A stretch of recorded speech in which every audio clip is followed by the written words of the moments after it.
the Trigger Man, Welton Mindoro.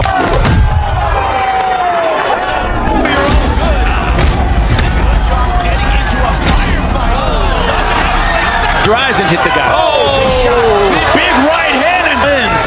Oh, big shot there on the inside. Oh, right hand. This is over. Nice one to by Mindoro!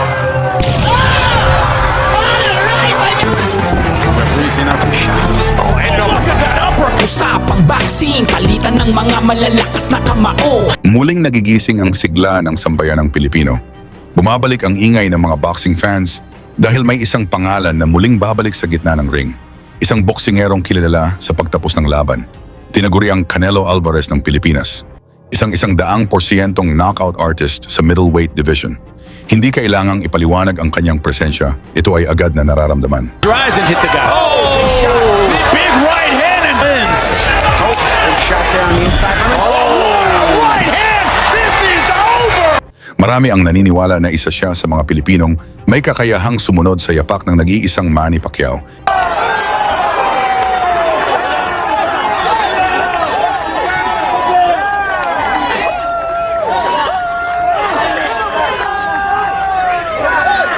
Hindi dahil ginagaya ang isang alamat, kundi dahil tahimik niyang binubuo ang sarili niyang pangalan sa loob ng ring. May suntok na mabilis at mabigat. May galaw na diretso sa target. Sa bawat tama may epekto.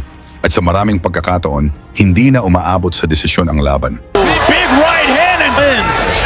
Oh, big shot there on the inside. Oh, right hand. This is over. Siya si Welton Mindoro, nagmula sa Zamboanga, Mindanao. Isang mandirigmang hinubog ng disiplina, tiyaga at tapang.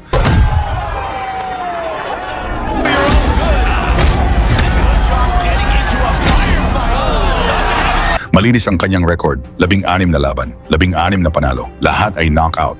Hanggang ngayon, wala pang malinaw na sagot sa kanyang lakas. Hit the guy. Oh, big right hand. Ayon sa ilang boxing analysts, maaaring umabot sa 30 panalo at 30 knockouts ang kanyang karera. Isang antas ng dominasyon na bihirang makita sa modernong boxing. Sa kasalukuyan, nasa Estados Unidos si Mindoro.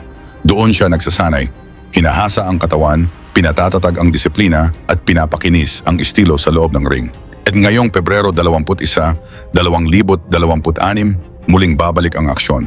Sasabak si Welton Mindoro sa kauna-unahang boxing promotion ng Olympic medalist at WBC International Middleweight Champion na si Yumir Marshall. Sa gabing iyon, makakaharap niya ang veteranong Indonesian champion na may higit 60 laban sa kanyang kartada, si Willem Rake. Isang kalabang naghahangad ng bawi matapos pabagsakin ni Mindoro sa kanilang unang paghaharap sa ikatlong round. Gaganapin ang laban sa Mayor Agan Coliseum sa puso ng Zamboanga City. Balikan natin ang unang laban nila. Sa round 1, ginamit ni Rake ang tangkad at jab upang kontrolin ang distansya. Short gamit ang kanyang height advantage.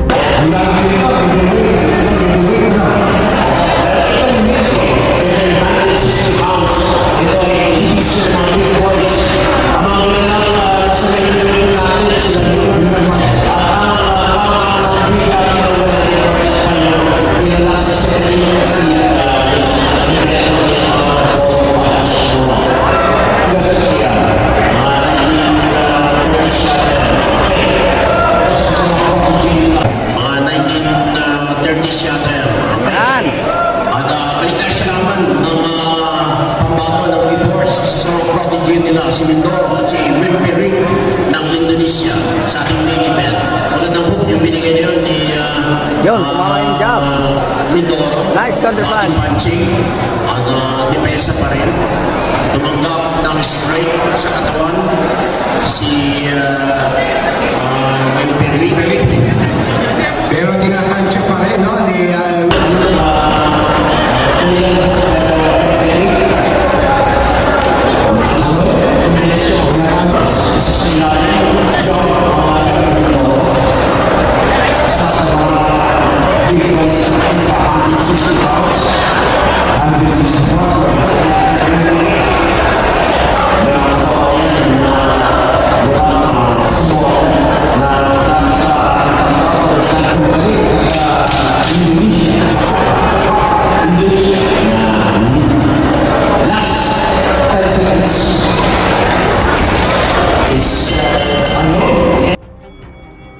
round 2, nagsimulang pumasok ang mga solidong suntok ni Mindoro, ngunit nanatiling matibay ang Indonesian champion.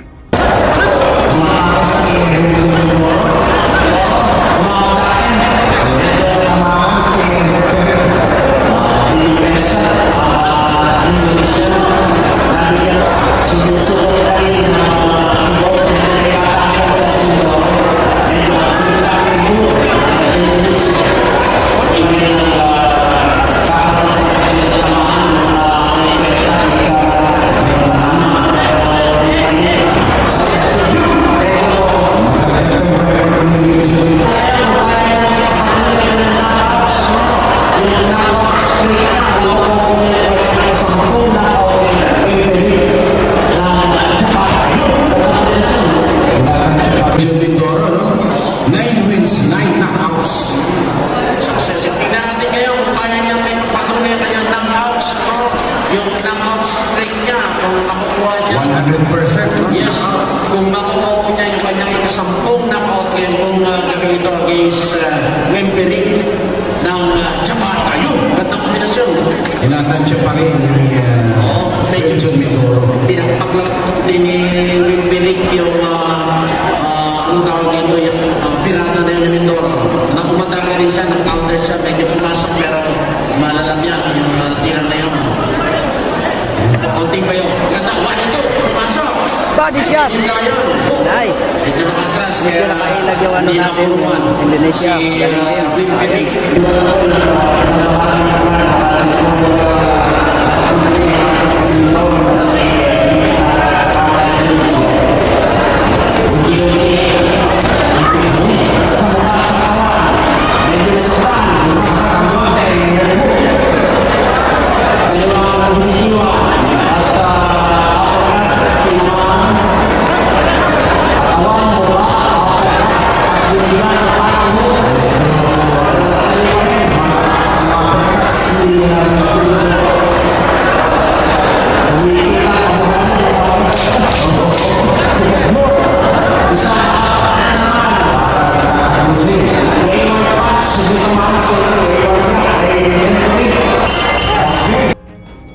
Bro, magkasunod na malalakas na suntok na ang pinakawala ng batang Pinoy na gusto ng wakasan ang paghihirap ng Indo-boxer.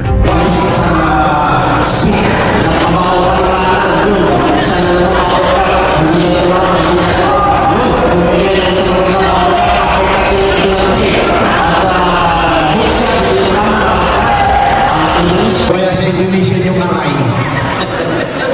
Agoy! Diyan, binigay ni Wiljan. Well done, para kay Wiljan Mindoro. Pangalawang atake pa rin. 1-2. Sa jump, pasok na pasok. Ito, pero ito, pinagawa niya ito ang ating Indonesian fighter. Mukhang Nakangiti. Nakangiti. Indonesian fighter. Mukhang Nakangiti si Richard.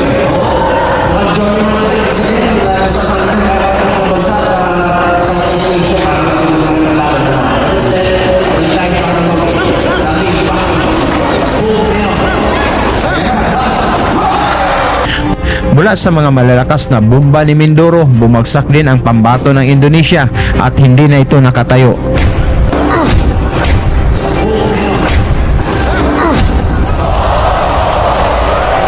Sa round 3, umabante si Mindoro. Isang malakas na bitaw, bumagsak si Rake. Doon nagtapos ang laban.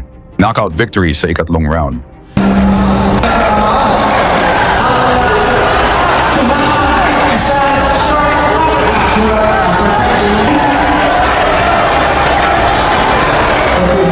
Sa inyo namang palagay, mag-world champion, kaya itong si Mindoro, pag-usapan natin yan sa baba.